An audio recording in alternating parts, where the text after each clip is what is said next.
귀한 찬양 감사드립니다. 우리 에베소서 2장 말씀으로 우리 찬양을 구성했는데 정말 전심과 진심이 느껴지는 귀한 찬양이었습니다. 하나님 기뻐 받으셨을 줄로 믿습니다. 오늘 예배에 참여하신 여러분들 가운데 하나님의 은혜와 평강이 충만하시기를 예수님의 이름으로 간절히 축복합니다. 우리 함께 옆에 분들과 인사 나누시고 축복하시면서 말씀 열어보겠습니다. 당신을 보니 은혜가 됩니다. 사랑합니다. 축복하십시오. 우리에게는 참 좋은 교회인 것 같아요. 분명히 제가 알기로는 어제 싸웠는데 주일날은 반갑게 인사한단 말이죠. 여러분, 그게 맞는 겁니다. 여러분, 부부싸움만 칼로 물베기 아니고요. 우리 인간 사이에는 모든 갈등은 다 칼로 물베는 것 같아요.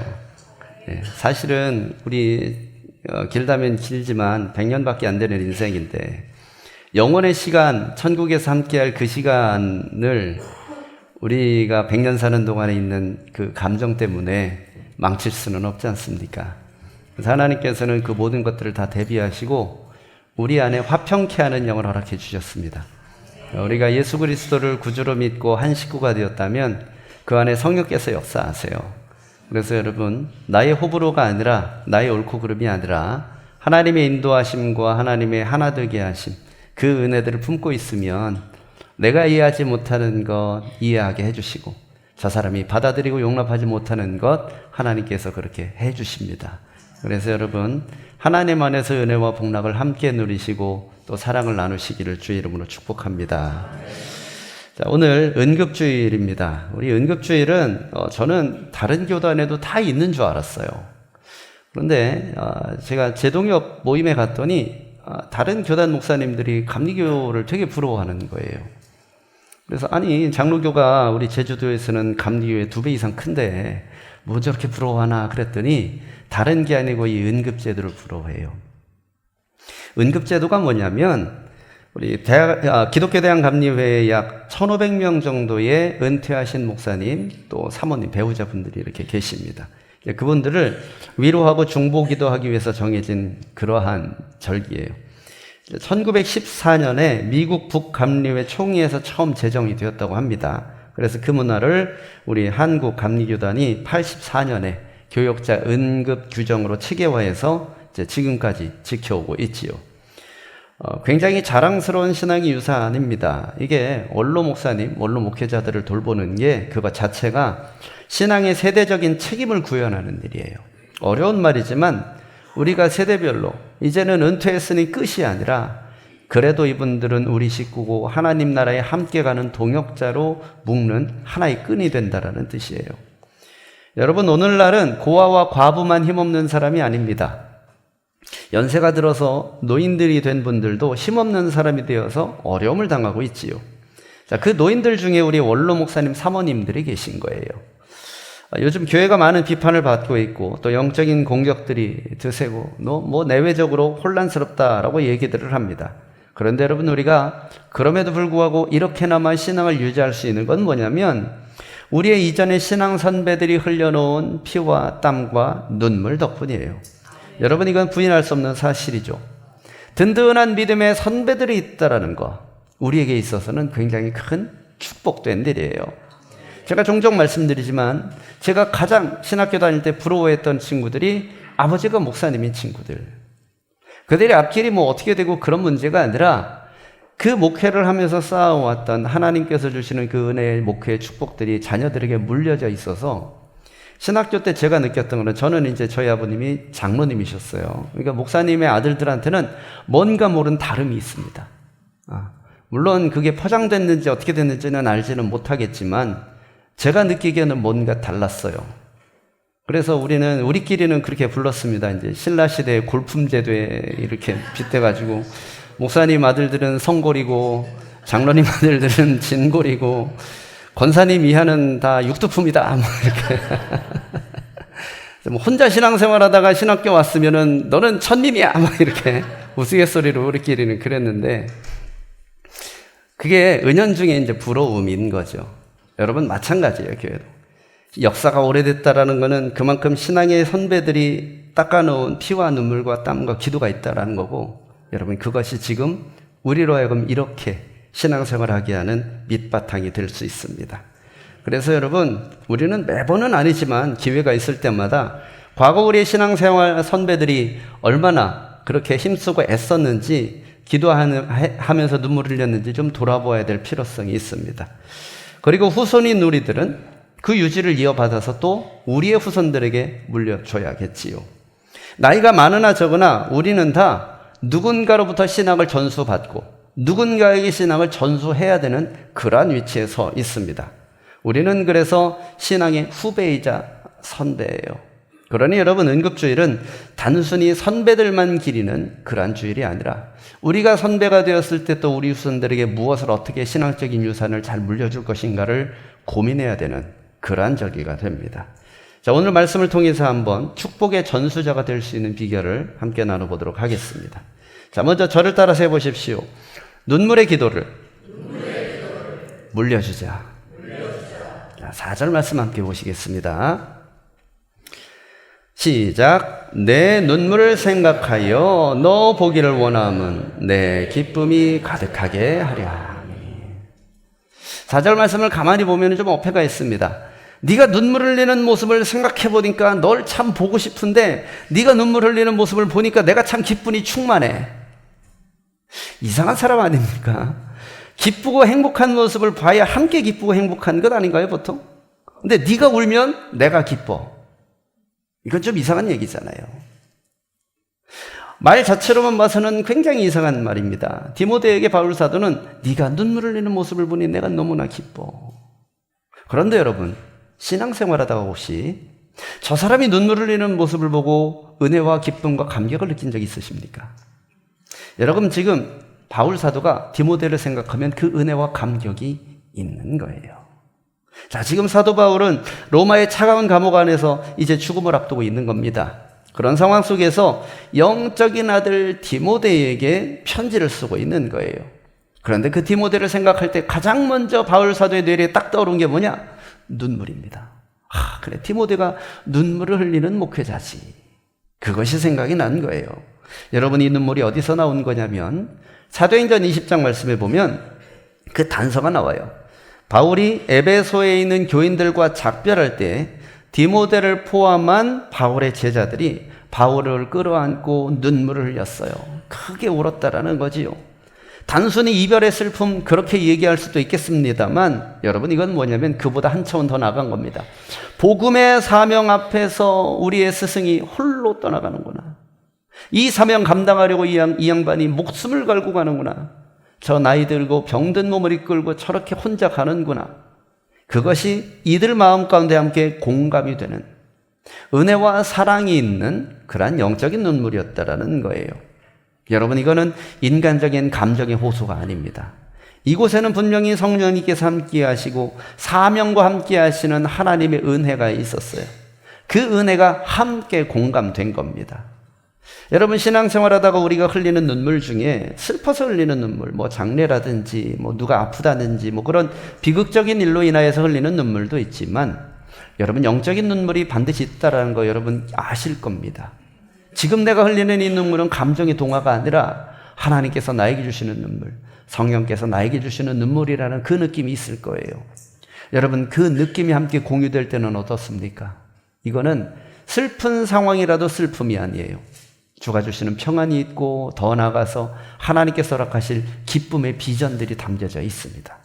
지금 디모데에게 흘린 눈물에서 바울 사도는 그것을 발견한 거지요. 여러분, 그래서 우리들도 이 눈물을 흘릴 줄 알아야 하고 이 눈물을 또 후손들에게 전수해 줄 알아야 합니다. 우리가 전수받고 전수해야 할 첫 번째 축복이 바로 이 눈물인 거예요. 영적인 소통 행위로서 나타나는 이 눈물, 기도로서 나타나는 이 눈물, 이것이 바로 우리에게 필요하다라는 거지요. 로마서 8장 26절에서 바울 사도가 이렇게 고백을 합니다. 이와 같이 성령도 우리의 연약함을 도우시나니 우리는 마땅히 기도할 바를 알지 못하나 오직 성령이 말할 수 없는 탄식으로 우리를 위하여 친히 간구하신다. 여러분, 이게 무슨 얘기냐면 우리가 기도할 때에 성령님이 가만히 있지 않는다라는 거예요. 하나님과 우리 사이에 성령님이 딱 계셔서 하나님한테 얘기해 주신다는 거예요. 그러니까 하나님, 얘가 하는 얘기가 뭐냐면요, 이런 얘기예요 라고 해서 성령님이 얘기를 해 주시는데, 그 얘기를 어떻게 하냐면 담담하게 브리핑하듯이 하는 게 아니라 눈물을 흘려가면서 전심으로 간절하게 얘기를 해 주신다는 거예요. 여러분, 우리의 말이 다 할 때 성령님이 눈물을 흘려서 중보해 주십니다. 여러분, 그렇다면 우리가 말이 유리할 필요는 없겠지요. 우리에게 필요한 것은 그 성령님이 가진 간절함이 우리 안에 있으면 되는 거예요. 그 눈물이 우리에게 있으면 하나님께서 들으시는 기도가 될 수 있다라는 얘기지요. 여러분, 마찬가지입니다. 신앙의 선배가 신앙의 후배를 위해서, 부모가 자녀를 위해서 흘리는 눈물, 내 옆에 있는 동료가 나를 위해서 흘리는 그 눈물은 단순한 감정의 표출이 아니에요. 하나님과의 영적인 교감이라는 뜻입니다. 여러분, 하나님과의 영적인 교감을 우리는 뭐라고 부릅니까? 기도라고 불러요. 여러분, 그래서 기도는 유려한 말의 연속이 아닙니다. 하나님 앞에 올려드리는 내 마음의 진심입니다. 눈물은 그 중심을 표현할 수 있는 가장 중요한 도구예요. 내가 너의 짐을 하나님 앞에서 함께 지고 있다. 성령님께서 지금 우리에게 그렇게 말씀해 주십니다. 중보기도의 가장 원형적인 형태라고 볼 수 있지요. 여러분, 방탕한 삶에 빠진 아들 어거스틴을 위해서 30년 이상 눈물의 기도를 흘렸던 모니카를 여러분 기억하시기 바랍니다. 그 모니카가 낙심하고 절망할 때 그 모니카를 목회했던 암브로스 감독이 이런 말을 남겼어요. 눈물로 기도하는 어미의 자식은 결코 망하지 않습니다. 여러분, 심리학적인 위로가 아닙니다. 영적인 권위를 가진 선포지요. 결국 모니카의 눈물의 기도는 하나님의 마음으로 움직였고요.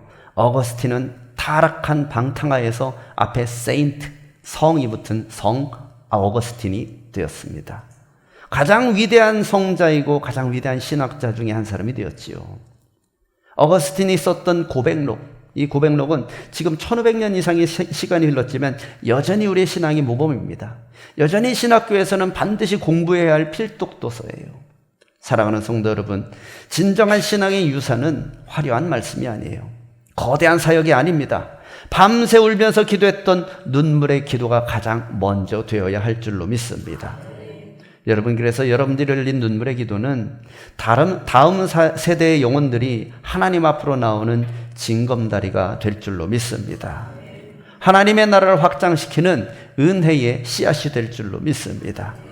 우리의 신앙 선배들이 눈물을 흘려서 그렇게 기도했기 때문에 지금 우리가 존재하듯이 우리도 우리의 뒤를 따르는 신앙의 후배들을 위해서 아낌없는 기도의 눈물을 흘려야 할 줄로 믿습니다. 오늘 이후로 여러분들의 자녀를 위해, 여러분들의 후배들을 위해, 후손들을 위해 눈물로 기도하시는 여러분들 되시기를 축복합니다. 구체적인 시간과 장소를 한번 정해보시는 것도 좋겠습니다. 그 눈물로 적신 기도의 제목이 쌓이고 모이면 그것이 바로 다음 세대를 일으키는 가장 강력한 축복의 전수가 될 줄로 믿습니다. 자, 옆에 분들 격려하십시오. 당신의 눈물을 하나님께서 보십니다.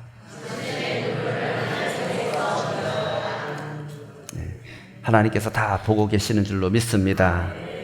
자, 두 번째 교훈입니다. 저를 따라서 해보십시오. 신앙의 진실성을 물려주자. 자, 너무나 당연한 말씀 같지만 당연하지 않아요. 자, 5절 말씀 보십시오. 이는 내 속에 거짓이 없는 믿음이 있음을 생각함이라. 이 믿음은 먼저 내 외조모 로이스와 내 어머니 유니기에게 속해 있더니 내 속에도 있는 줄을 확신하노라. 자, 바울은 디모데의 거짓 없는 이 믿음이 어디서 왔는지를 확실하게 알고 있어요. 그 믿음이 바로 외할머니 로이스, 어머니 유니게로부터 물려받은 것이구나 라고 얘기를 하는 겁니다. 자, 이 본문에 아누포크리토스라는 단어를 사용했어요. 이 단어가 어떻게 번역이 됐냐면 우리말 성경에는 거짓이 없는 이라고 번역이 되었어요. 자, 근데 이 단어는 어떤 때 사용하냐면 옛날 고대 시대에는 연극을 할 때 가면을 썼습니다. 그 등장인물을 표현하기 위해서. 요새는 가면이 아니라 표정 연기와 분장으로 하지요. 근데 옛날에는 가면을 썼어요. 그런 그 가면 뒤에 이 배우가 실제로 울고 있는지 웃고 있는지 알 수가 없지요.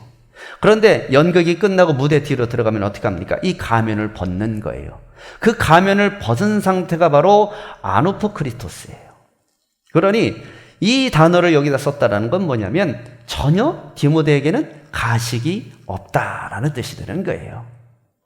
가려진 부분이 하나도 없다. 전부 다 노출되어 있다. 앞과 뒤가 똑같다라는 그런 뜻입니다. 그런데 이게 디모데만의 특별한 어떤 타고난 성품이 아니라 외할머니 로이스, 어머니 유니게로부터 배운 거다라고 얘기를 하고 있는 거예요. 여러분, 이거는 로이스와 유니게에 바울 사도가 함께 사역을 하고 신앙생활을 했기 때문에 알 수 있는 거예요. 같이 신앙생활을 해보니까 이 사람들은 앞뒤가 다르질 않아요. 변함이 없는 겁니다. 믿을만하고 신실한 거예요. 능력 여하를 떠나서 어떤 일이 벌어졌을 때 이 사람들 가장 먼저 찾게 되었더라라는 거지요. 여러분, 그 정도 되었으니 디모데를 내 믿음의 후계자, 이렇게 내 영적인 아들, 바울 사도가 이렇게 얘기할 수 있었던 거지요. 성경에 보면 디모데가 어떤 영적인 능력을 발휘했는지, 어떤 목회적인 역량을 발휘했는지는 별로 기록이 나오질 않아요. 바울의 후계자라고 하기에는 뭔가 좀 부족해 보일 정도로 기록이 별로 없습니다. 오히려 바울 사도가 디모데를 띄워주는 것, 생각해주는 것, 소개해주는 장면이 훨씬 더 많이 나옵니다. 그렇게 따지면 이 사람보다 더욱더 능력이 뛰어난 사람들이 더 많은 것 같은데 라는 생각이 들어요. 지역의 초대교회, 지역의 교회를 하나를 책임지고 그곳을 이끌어 나가는 평신도들, 동역자들도 되게 많았고요. 바울과 함께 돌에 맞고 핍박당하고 목숨을 걸었던 그런 순교자적인 삶을 살았던 사람도 더 많으니까요. 그런데 왜 하필 디모데냐 이거지요. 아무것도 없는 것 같은 이 디모데인데, 이 디모데에게 바울 사도가 본 거는 뭐냐면 신앙적인 영적인 유산이었습니다. 그게 뭐냐면 진실성이에요. 진실한 신앙이라는 거지요. 여러분, 시편 15편에서 다윗은 이렇게 물어봐요. 주의 장막에 머무를 자는 누구일까요?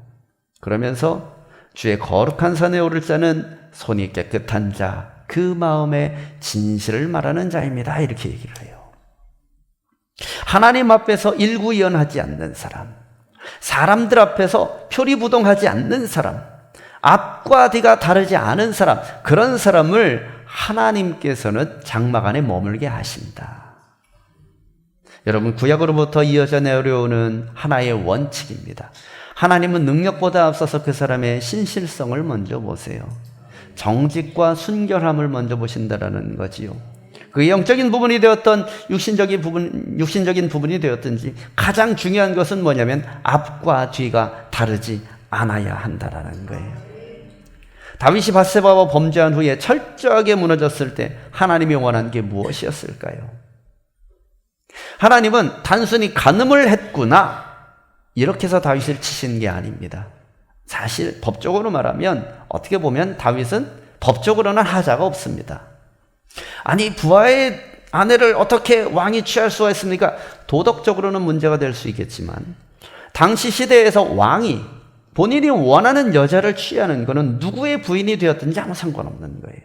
그 부인이 몇 명이 되었든지도 아무 상관없습니다. 왜? 고대사회 법은 다 그렇게 되어 있으니까요. 그런데 하나님은 다윗을 책망하셨습니다. 법적으로 문제가 있어서는 분명히 아니고, 그럼 도덕적으로 문제가 있었으냐? 여러분, 그것도 아니에요. 뭐냐면 다윗은 하나님 앞에 패역을 저지른 겁니다. 앞과 뒤가 다른 모습을 보였다라는 거예요. 신실한 다윗이지만 이때만큼은 신실하지 않았다라는 겁니다. 권모순수를 사용했잖아요. 정직하지 않았잖아요. 하나님 앞에 내가 잘못했습니다 얘기하지 않았잖아요. 그게 문제였던 겁니다. 하나님은 그것을 깨닫게 해주셨어요. 그래서 다윗은 시편 51편 6절에서 이렇게 고백을 합니다. 보소서, 주께서는 중심이 진실함을 원하시는군요. 내게 지혜를 은밀하게 가르쳐 주셨군요. 하나님은 나에게 중심이 진실하기를 원하셨던 거군요. 이렇게 고백을 했던 겁니다. 여러분, 디모데 외조모 로이스와 어머니 유니게 핍박의 시대를 살았습니다. 예수 믿는 것 자칫 들키면 죽는 시대를 살았다는 얘기예요. 그런데 그 속에서도 다윗이 고백한 중심의 진실함을 자신의 자녀 디모데에게 끊임없이 보여줬다라는 거예요.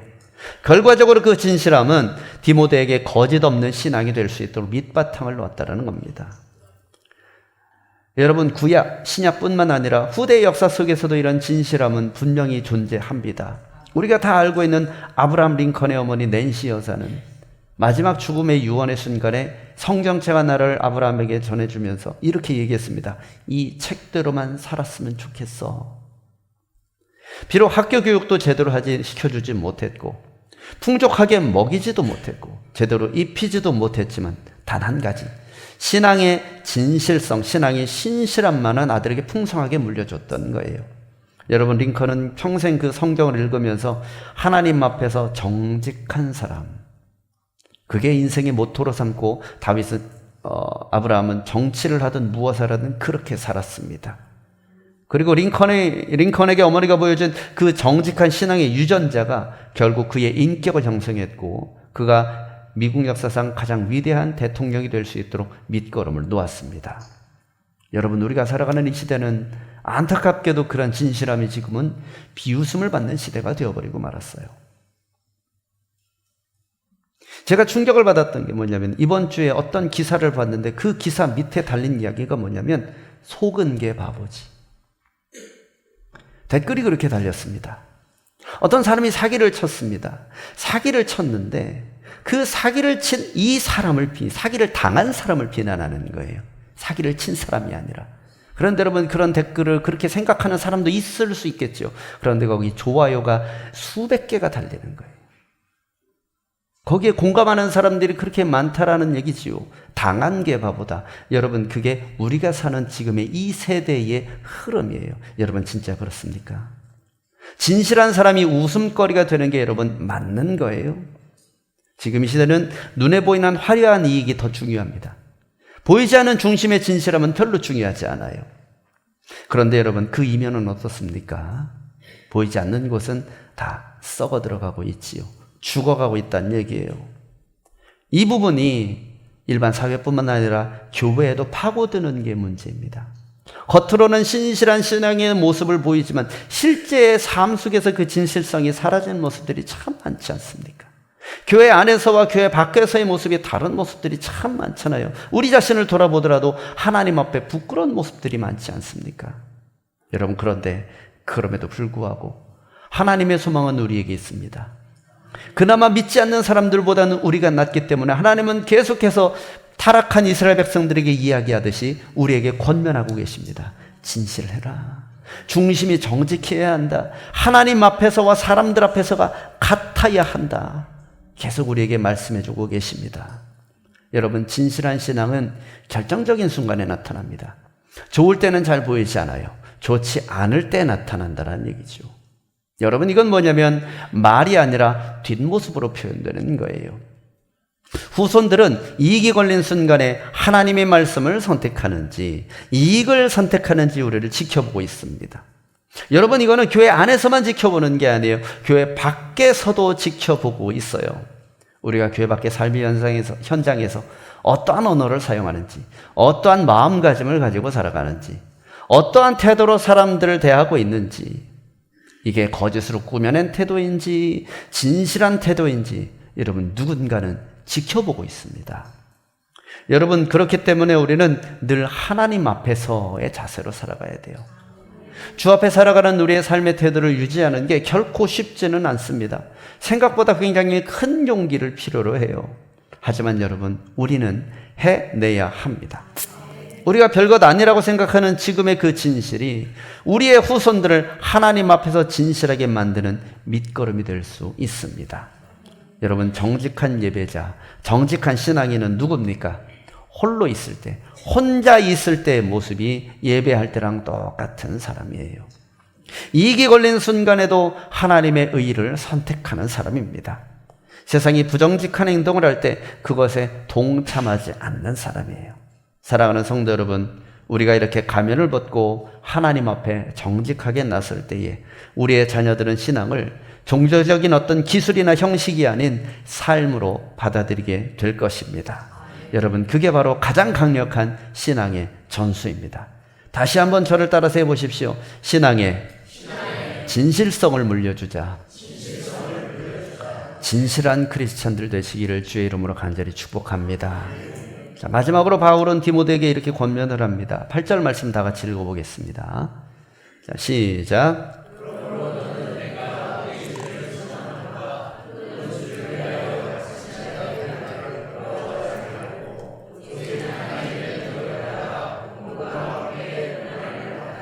아멘.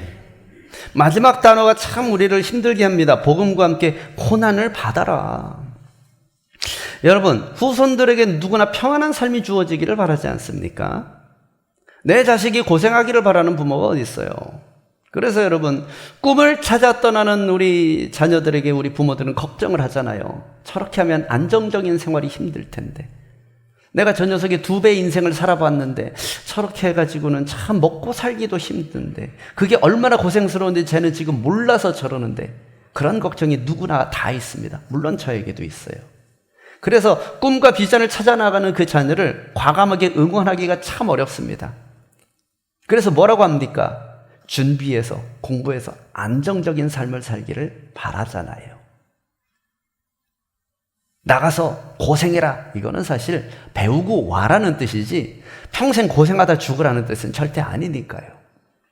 그런데 여러분, 지금 바울은 디모데에게 뭐라고 합니까? 고난을 받으랍니다. 고생을 하라라고 얘기를 해요. 아마 바울 사도도 내 후계자인 디모데는 좀 더 안전적인 환경에서 목회했으면 좋겠고, 좀 더 괜찮은 삶을 살았으면 좋겠을 그런 마음이 있었을 겁니다. 왜? 본인이 너무나 많이 고생을 했으니까요. 바울 사도는 안정적인 삶, 최고의 안정적인 삶도 살아봤습니다. 날 때부터 로마인이었고, 베냐민 지파 사람이었고, 가말리엘 문야에서 공부도 많이 했고, 로마인 공부도 많이 했으니까요. 그리스식 신식 교육도 받았으니까, 그것을 바탕으로 젊은 나이에 산헤드린 공회원, 국회의원이 되었으니까요. 가만히만 있었으면 승승장구할 그런 인생을 살았던 사람이에요. 그런데 이 사람이 복음을 가진 후에 그 모든 것을 다 배설물처럼 버리고, 지금 당장 먹을 한 끼가 없어서 천막을 꼬매고 살잖아요. 병이 들었어도 요양도 못하고 세계를 돌아다니면서 복음을 전하면서 아파도 아프다는 말 한마디 못한 채 사람들로부터 비난받고 돌 맞고 죽을 뻔하잖아요. 감옥에 거치고 채찍에 맞기를 수십 번을 했지 않습니까? 2번 다시 살고 싶지 않을 그런 고생스러운 인생이었을 거예요. 여러분, 그런데 그 고생스러운 인생을 내가 살아가는 내 후배에게 그대로 물려주고 싶겠습니까? 내가 이렇게 고생했으니 너도 한번 맛 좀 봐라. 여러분, 그런 사람이 어디 있어요? 진정으로 살아간다면 내가 다 고생해 놓을 테니까 너는 좀 편안하게 살아라, 그러지요. 그런데 여러분, 살아보니까 그게 아닌 거예요. 복음을 위해서 살아보니까 그게 아닌 겁니다. 지금 바울 사도는 순교를 눈앞에 두고 있습니다. 사람들이 볼 때는 실패한 인생이죠. 불행한 인생입니다. 정신 나간 인생이에요. 아니, 왜 정상적인 삶을 놔두고 왜 저렇게 사는 거야? 라는 평가입니다. 그런데 이것을 영적으로 해석해 보니 지금 이렇게 살아온 자신의 삶의 궤적이 하나님 앞에 가장 축복된 삶이었던 거예요. 이게 하나님께서 가장 기뻐하시는 일이고, 하나님께서 무한히 복 내려주실 그러한 인생이었다라는 겁니다. 아마 바울은 이 말을 하기 전에 고민했을 겁니다. 이 디모데에게 안정적인 삶을 얘기해 줄 것이냐, 아니면 고난의 삶을 제시해 줄 것이냐. 그런데 바울은 과감하게 선택합니다. 하나님 앞에서 복된 삶이 좋은 거지. 세상에서의 안락함보다 하나님 앞에서의 복됨, 그것을 추구하게 해야지. 그래서 그것을 붙잡고 디모데에게 얘기합니다. 복음 때문에 너는 고난받는 삶을 살도록 해. 네가 복음을 따라가면 힘들 수도 있어. 여러분, 이 차원이 아니에요. 복음을 따라가면 반드시 고난을 받는다라는 얘기예요. 말의 뒤끝을 보십시오. 명령어지요. 고난을 받으라. 뭡니까? 없는 고난도 복음을 위해서는 만들어서 받을 줄 알아야 된다는 얘기입니다. 너도 그런 삶을 살아야 해. 왜? 그게 하나님이 기뻐하시는 삶이니까. 여러분, 이게 바울 사도의 말이에요. 디모데후서 1장 9절에서 연이어서 바울이 이렇게 선포합니다. 한번 읽어보십시오. 시작. 하나님이 우리를 구원하사 거룩하신 소명으로 부르심은 우리의 행위대로 하심이 아니요 오직 자기의 뜻과 영원 전부터 그리스도 예수 안에서 우리에게 주신 은혜대로 하심이라. 여러분 무슨 말입니까? 하나님께서 수많은 사람 중에서 나를 지목해서 하나님의 동역자로 삼아주셨다라는 그 사실, 그게 우리의 행위, 우리의 뜻대로가 아니라 하나님께서 예정하시고 우리를 불러주시어서 그렇게 삼아주신 은혜다, 지금 그렇게 얘기하고 있는 거예요. 여러분, 택하심은 나의 조건에 있는 게 아닙니다. 하나님께서 디모데를 부르셨다면 그 디모데를 위한 하나님의 사역도 준비가 되어 있다라는 거예요. 디모데의 능력이 부족해도, 비록 디모데가 중간에 실패해도 하나님의 택하심은 변하지 않을 거라는 겁니다. 그렇다면 온전히 그냥 헌신해서 고난당하면서 복음을 위해서 사는 것이 네 삶의 가장 축복된 일이다. 이게 바울 사도의 권면입니다. 여러분, 구약의 역사에도 동일한 사례가 있지요. 엘리사, 선지자 엘리사는 자신의 스승 엘리야의 뒤를 이어받아야 합니다. 그런데 이 엘리야는 엘리사에게 단순히 교리만 전달해 준 게 아니에요. 엘리사는 스승 엘리야와 함께 여행하면서 삶으로 하나님을 직접적으로 만납니다. 눈을 떠서 하나님의 군대를 보기도 하고 하나님의 불가능한 역사 가운데서 일으켜 주시는 하나님의 능력의 역사도 경험을 합니다. 그래서 열왕기하 2장에서 보면 하나님의 영광이 엘리야를 하늘로 불려 올라갈 때 엘리사가 이렇게 외칩니다. 아버지여, 아버지여, 이스라엘의 병거와 마병이여. 무슨 뜻입니까? 아니, 선생님 없으면 나는 아무것도 못하는데 어떻게 해요? 라는 그런 절규예요. 선생님 없으면 이 백성은 망합니다. 어떻게 하시려고 그래요? 이렇게 가시면 어떡합니까? 라는 뜻이에요. 여러분, 엘리야는 엘리사에게 무엇을 물려줍니까? 얘기합니다. 너에게 무엇을 주었으면 좋겠니? 엘리사 이렇게 얘기하죠. 갑절의 능력을 주십시오. 여러분, 이건 뭐냐면 내가 당신보다 위대해지겠습니다라는 야망의 선포가 아닙니다. 엘리사 스스로 자신을 돌아볼 때 자신의 스승 엘리야를 따라가려면 능력이 한 2배쯤 있어야 될 것 같아요. 나는 스승님의 반의 반도 안 되는 사람입니다. 그래서 능력이라도 좀 주십시오. 당신이 했던 거 그대로 하려면 그 정도는 좀 필요합니다. 라는 의미로 얘기를 한 거예요. 여러분, 지금도 마찬가지입니다. 엘리야에게 잘 배웠지요. 여러분, 우리도 그렇게 해야 됩니다. 우리의 신앙의 선배들이 보여주신 삶 자체가 바로 다음 세대에게 전해야 할 가장 강력한 신학 교과서입니다. 과거 우리 신앙 선배들은 매맞아 가면서 배고파 가면서 목회했어요. 복음을 전했습니다. 식구들이 배를 골아도 교회를 위해서 다 헌신했습니다. 비단 목회자뿐만 아니라 모든 성도들이 그랬어요. 산 넘고 물 건너서 기도의 자리, 말씀의 자리를 삼으면서 찾아다녔습니다. 고난을 당해도, 욕을 먹어도 예수를 위해서 한마디도 반격하지 않았어요. 전쟁의 포화 속에서도 예배를 멈추지 않은 사람들, 그 사람들이 바로 우리의 신앙의 선배들이에요. 여러분, 그 선배들의 지금의 헌신, 그 믿음을 지금 우리들이 물려받아 있는 겁니다. 특별히 우리 제주 지역은 육지보다 더한 고난의 역사들을 많이 당했지요. 많은 수탈의 역사를 당했고 많은 고난들을 더 겪었습니다. 그런데 여러분, 그 속에서도 비록 작지만 복음의 꽃을 피웠던 신앙의 선배들이 있었어요. 여러분, 그들의 눈물과 피땀 때문에 지금 우리가 있다는 것을 꼭 기억해야 합니다. 그리고 그 눈물과 피땀을 우리는 우리의 후손들에게 물려주어야 합니다. 저는 그래서 원로들이 할 일이 있다고 생각해요. 원로는 은퇴가 없습니다. 이렇게 얘기하면 감리교에서 당신 지금 뭐 하는 거예요? 라고 얘기할 테지만, 여러분, 제 얘기는 법적인 얘기를 하는 게 아니에요. 행정상 법적으로는 은퇴입니다. 당연히 그렇게 되어야 하지요. 그건 정해진 약속이니까요. 그런데 하나님의 일에 있어서는, 기도하는 일에 있어서는, 예배하고 헌신하는 일에 있어서는 은퇴가 없어요. 제가 목회하면서 가장 실망스러운 말이 뭐냐면 젊은 사람들 시키세요예요. 그러면 한번 생각해 봅니다. 내가 저기 동료 목사님들, 친구 목사님 중에는 저쪽 강원도 정선에서 목회하는 양반이 있는데 그 양반네는 청년회장이 65세라는데 이분들이 젊은 사람들 시키라고 하는 이분 연세를 보니까 64세인데 이분이 젊은 사람들 시키라고 한다면 그 교회는 도대체 어떻게 돌아가야 되는 건가? 네. 여러분, 젊다는 개념은 상대적인 개념이에요. 성경에 하나님이 젊은 사람들만 나이 계산해서 너는 몇 세 이상에게 탈락, 한 번도 없습니다. 하나님은 사명에 따라, 필요에 따라 누구든 부르셨어요. 하나님의 나라의 확장을 위해서라면 인간의 어떤 처지와 상관없이, 특별히 나이와 상관없이 물으셨어요. 필요하면, 하나님이 쓰시겠다고 하면 작은 나귀일지라도 내어드리는 자세가 필요합니다. 예수님이 예루살렘에 입성하실 때 나귀 새끼를 끌고 오라고 그랬어요. 여러분, 나귀 새끼 보셨나요? 여러분, 나귀 새끼를 타면 어떻게 되는지 아십니까? 되게 웃깁니다. 좀 큰 강아지를 타는 느낌이에요. 여러분, 왕으로 입성하고 호산나 호산나 그 흔들리는데 그래도 조랑말이라도 타야 이렇게 좀 높아진 상태에서 가는데, 나귀 새끼를 타면 발바닥이 땅에 끌리잖아요. 굉장히 우습습니다. 그럼 여러분, 나귀 주인 입장에서 한번 생각해 봅시다. 이걸 타겠다고 가져간답니다.